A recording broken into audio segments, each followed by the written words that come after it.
गांव रामपुर में एक बहुत ही मजेदार और अजीब किस्म का आदमी रहता था। उसका नाम था गज्जू। गज्जू खेतीबाड़ी तो करता ही था, लेकिन उसके पास सबसे ज्यादा गर्व करने लायक चीज थी उसकी काली चमकदार भैंस, जिसका नाम था कालिया। गज्जू को अपनी भैंस से इतना लगाव था कि गांव वाले उसे अक्सर कहते, अरे गज्जू, तू अपनी बीवी से ज्यादा इस भैंस को प्यार करता है।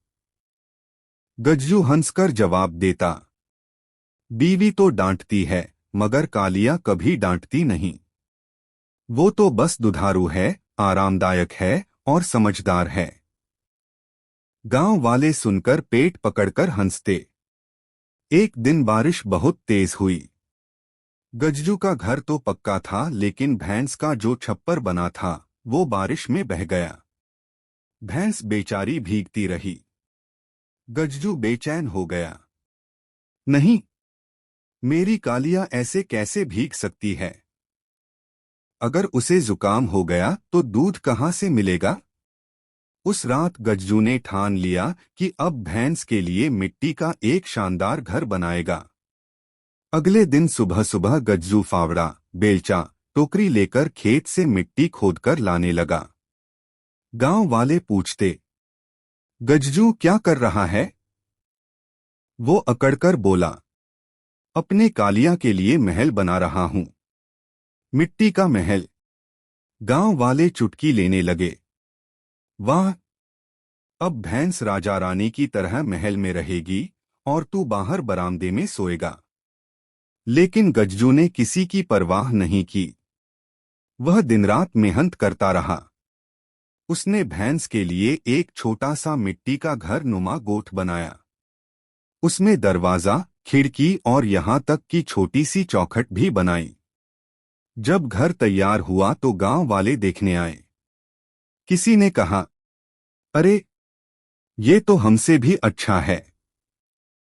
तो कोई बोला, देखो, भैंस के लिए मकान और हम इंसान किराए पर रह रहे हैं। गांव भर में गज्जू की चर्चा होने लगी।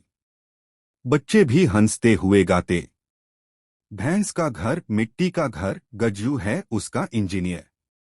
भैंस जब उस घर में घुसी तो गज्जू ने ताली बजाकर कहा, देखा, मेरी कालिया अब रानी बन गई है। गांव वालों ने ताली बजाई और खूब ठहाके लगाए। लेकिन असली मजा अभी बाकी था। भैंस का मिट्टी का घर तो बन गया, लेकिन मुसीबतें भी उसी के साथ आईं। सबसे पहली समस्या थी भैंस का आकार। कालिया इतनी मोटी ताजी थी कि दरवाजे से घुसते वक्त उसके दोनों सींग चौखट से अटक जाते। गज्जू रोज खींचतान करता और फिर कहता, अरे, थोड़ी कमर झुका ले कालिया। और भैंस मासूम सी मुंह हिलाकर बाहर निकल जाती।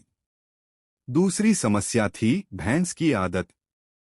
भैंस जब भी घर में बैठती, उठते ही उसकी पूंछ मिट्टी की दीवार से टकराती और दीवार का आधा हिस्सा टूट जाता। एक दिन तो हद हो गई। कालिया घर के अंदर आराम से बैठी थी। अचानक उसे भूख लगी तो उसने दीवार पर लगी घास की परत ही चबा डाली। और देखते ही देखते घर की आधी छत बैठ गई। गांव वाले दौड़े आए और हंस हंसकर बोले, अरे गज्जू, तेरी कालिया तो अपने ही घर की मकान मालिक और मिस्त्री बन गई। खुद बनाती है, खुद तोड़ती है। गज्जू का सिर पकड़ लिया। हे भगवान, अब मैं रोज इस घर की मरम्मत करूं या खेत में काम करूं? कुछ दिनों बाद बारिश आई। मिट्टी का घर गीला होकर नरम हो गया। कालिया अंदर बैठी थी कि अचानक पूरा घर ढह गया। भैंस मिट्टी से लथपथ बाहर निकली। उसका हाल देखकर बच्चे चिल्लाने लगे, अरे देखो, भैंस साबुन लगाकर नहाकर आई है। गांव वाले इतना हंसे कि सबकी आंखों से आंसू निकल आए।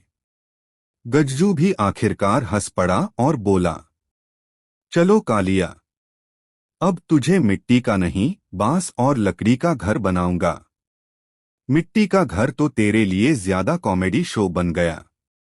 गांव के लोग आज भी उस किस्से को याद करते हैं और कहते हैं, रामपुर में गजरू था जिसने भैंस को मिट्टी का घर दिया और भैंस ने उस घर को खुद ही खा खा कर गिरा दिया। कहानी की सीख मजाकिया अंदाज में। कभी कभी अति का प्रेम और दिखावा हमें हंसी का पात्र बना देता है। भैंस को मिट्टी का महल बनाने से अच्छा होता उसे बस एक मजबूत छप्पर बना दिया जाता।